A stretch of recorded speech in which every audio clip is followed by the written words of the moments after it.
Nah, kali ini saya akan masuk kepada substansi. Kita nonton sudah berpuluh-puluh video ini, sebetulnya bahasanya mau kemana sih? Nah, ini finalisasinya, ya, tapi bukan berarti video yang terakhir. Ini kita finalisasi untuk memahami itu. Kalau kita lihat, ingat Rosetta Stone ya. Rosetta Stone di mana pembagiannya adalah seperti ini. Aset, ya, aset. Lalu kemudian di sini ada liability dan kemudian equity ya, liability dan kemudian equity. Ini kan kawan-kawan sudah dapat semua ya filenya, dan kita sudah bahas di video itu panjang lebar. Kawan-kawan juga dapat file Excelnya. Nah, di titik aset, di sini ada cash, lalu kemudian ada piutang AR, lalu kemudian ada inventory, lalu kemudian ada di sini property lah. Saya property equipment saya gabung jadi satu, ya. Di titik liability ada utang bank, note payable, ada yang sifatnya akun payable ya. Ada note payable utang bank, ada akun payable, kita berutang sama orang. Di equity sebetulnya cuma dua, ada cuma origin investment atau earning. Sebetulnya gitu aja. Nah, kalau kita lihat ini nih, saya pelan-pelan sama teman-teman. Teman-teman kalau misalnya paham ini insya Allah kaya raya. Kalau kita lihat sebetulnya bisnis itu terjadi itu saat apa? Saat aset ini bergerak kawan-kawan, dari cash jadi inventory kemudian berhasil dijual, muncul sales. Ya, perhatikan. Dari cash akhirnya dia beli baju, kan kasus kita beli baju tuh, beli baju keke. Dari cash dia akhirnya beli baju, akhirnya muncul di sini earning. Ya, dari inventory laku semua, balik lagi ke cash. Lalu kemudian dari cash itu dia bikin toko. Ya, bikin toko properti, dia bikin mobil operasional. Dari situ penjualannya makin kencang lagi.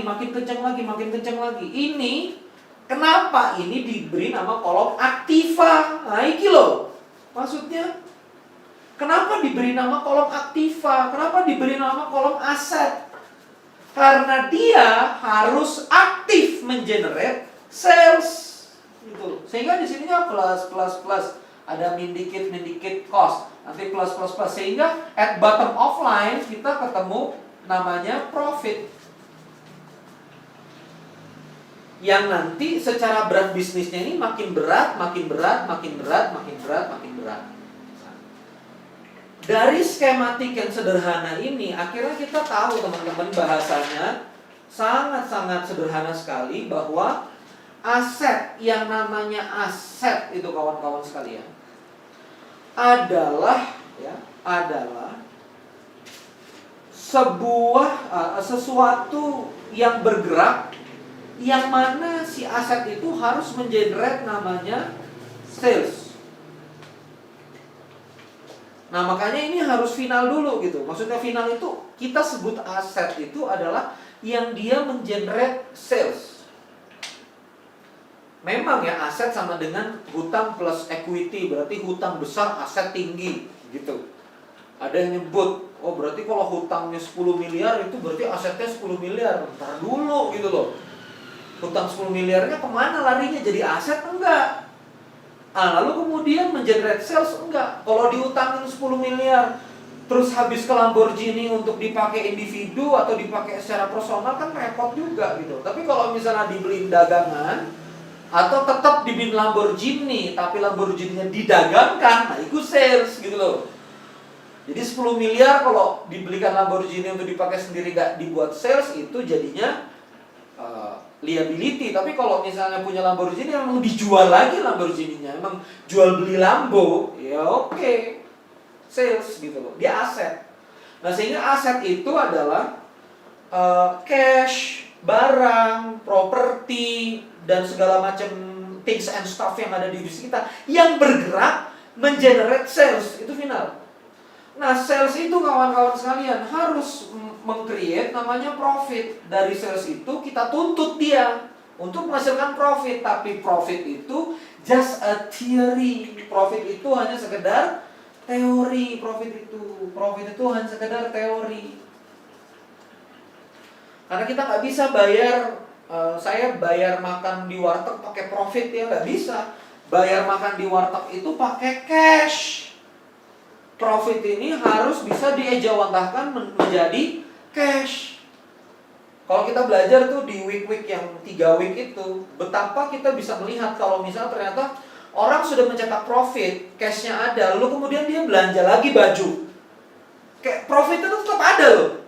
Profit itu tetap ada, tapi uangnya kejebak di dalam baju. Uangnya kejebak di dalam stok gitu loh. Lah profitnya di dalam stok itu. Nah sayangnya nggak bisa beli warteg pakai baju, ya nggak bisa gitu loh. Bayar konsultan pakai baju, aku nggak tahu ya. Ada mungkin konsultan yang mau dibayar pakai baju, tapi ya nggak bisa juga kita bayar konsultan pakai baju kan. Jadi ini yang harus teman-teman pahami ya. Jadi bisnis itu, the language of business itu adalah bagaimana aset menghasilkan sales, menghasilkan profit, lalu menghasilkan cash. Sehingga kawan-kawan sekalian, di financial literasi kita sebetulnya bisa ngitung. Ngitungnya apa? Kalau asetmu 1.000, ya, lalu kemudian bisa menghasilkan salesnya 500.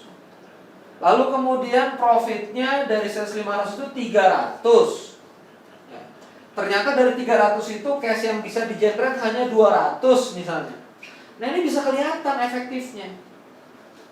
Ataukah mungkin ada yang asetnya 10, salesnya 5.000. Ya. Lalu kemudian profitnya di sini 3.000. Lalu kemudian dari 3.000 itu cash yang bisa di-generate adalah anggaplah 2.500 misalnya begitu. Loh Kang Randy kok bisa? Ada yang asetnya 1.000 kok kecil betul cashnya. Ada yang asetnya kecil 10 kok gede betul. Ya bisa jadi contoh nih contoh. 1.000 dia punya ruko sendiri. 10 rukonya nyewa. Udah beda. Salesnya bisa kurang lebih sama. Oke di sini 5.000 kali. Kenapa di sini 5.000 kali? Yang di sini punya anggap aja 20 toko. 20 toko dia keluar punya sendiri 1.000. Yang ini cuma nyewa kos-kosan. Modal koneksi internet, modal Mac Air, modal MacBook. Dia jualan di Tokopedia, dia jualan di Bukalapak. Segini 5.000 juga hasilnya. Gitu loh. Jadi aset itu harus kita hitung. Berapa efektivitas aset? Asetnya segini. Berapa dia generate sales? Makanya kawan-kawan ya, kita jangan ketipu. Menurut saya jangan. Saya termasuk aliran Kate Cunningham-isme, mungkin begitu ya. Kate Cunningham, Texas, Houston. Jadi guru saya Kate Cunningham itu, kalau saya nonton YouTube-nya, kawan-kawan juga bisa open source ke guru saya, silakan akses. Kita jangan tertipu pada bisnis yang besar. Kita ngelihat dulu secara real, berapa dia generate gitu. Lah kita kan juga sering ketemu para master-master di dunia perdigitalan Facebook. Saya yakin di sini banyak kawan-kawan digital online marketing. Coba deh, Anda ukur sendiri sales Anda yang dengan modal laptop, modal koneksi WiFi, koneksi IndiHome gitu ya. 1000 mega 10 Mbps Anda bisa create macam-macam, Anda bisa jualan macam-macam. Bandingkan dengan orang yang harus nyewa toko, harus karyawannya sekian, harus bikin toko sekian dan seterusnya. Bandingkan itu efektivitas aset. Jadi the language of business itu adalah bagaimana aset Anda, apa yang Anda punya sekarang itu mengenerate sales yang optimum.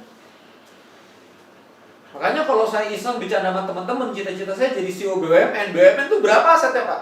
Banyak banget. Tapi berapa dia generate sales? Curiga sama masta-masta yang di depan Mac Air gedean para masta-masta gitu. Dalam mengenerate sales gitu. Padahal tanah BUMN, gedung BUMN itu banyak banget. Secara aset dia banyak, cuma generate sales enggak. Paling jauh disewain, ada sewanya. Padahal kalau kita bisa thinking lebih jauh, lebih kreatif sedikit, harusnya bisa mengenerate sales yang lebih kuat lagi. Nah disinilah titik dari kemampuan seorang entrepreneur dalam mengelola asetnya supaya bisa maksimal dalam menghasilkan sales. Nah kawan-kawan sekalian, setelah video ini kita akan masuk ke sebuah kategorisasi video-video saya yang ada di melekfinancial.co. Ini juga banyak tentang bisnis kasus. Nanti di situ kita bisa memperkaya language of business. Cukup sampai sekian kawan-kawan sekalian. Thank you sudah menyimak. Semoga kawan-kawan sudah bisa membedakan antara mana neraca, mana arus kas, mana profit loss. Bagaimana membaca profit loss, itu berarti kita membaca struktur laba rugi kita. Bagaimana kita membaca arus kas, bagaimana kita membaca neraca. thank you banget kawan-kawan sekalian. Terima kasih. Wassalamualaikum warahmatullahi wabarakatuh.